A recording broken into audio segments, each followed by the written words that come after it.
চাঁপাইনবাবগঞ্জের শিবগঞ্জ পৌরসভার বিভিন্ন মোড়ে তীব্র যানজটে জনভোগান্তি চরমে।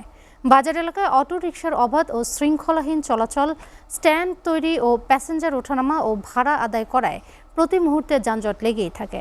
এছাড়াও ভ্যান, অটোরিকশা, মোটরসাইকেলের উচ্চ শব্দের হর্ন ও অতি আলোর লাইট ব্যবহারে যেমন বাড়ছে শব্দ দূষণ, তেমনি বাড়ছে দুর্ঘটনাও। এ বিষয়ে আরও খবর জানাতে চাঁপাইনবাবগঞ্জ থেকে সরাসরি যুক্ত হচ্ছেন সহকর্মী আহসান হাবিব। আহসান, যানজট নিরসনে প্রশাসন থেকে কোনো উদ্যোগ গ্রহণ করেছে কি জানাবেন? আগে ইতিমধ্যে বলেছেন যে যেগুলি সমস্যা সেগুলো চাঁপাইনবাবগঞ্জের শিবগঞ্জ বাজার এবং আশেপাশের এলাকায় যে যানজট এতে এখনো অগ্রগতি কোনো বিষয় নাই।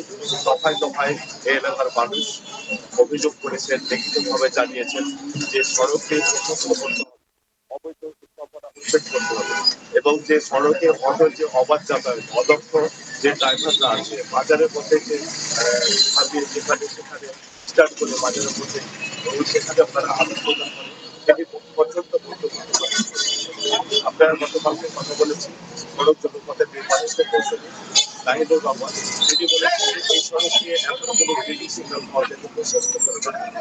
তবে নবদ্বীপ থেকে চাঁপাইনবাবগঞ্জ যে গোল্ডেন হওয়ার সম্ভাবনা ছিল সেটিও আলোর দিক দেখছে না।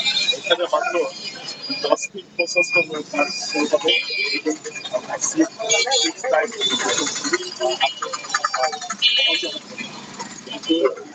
এবং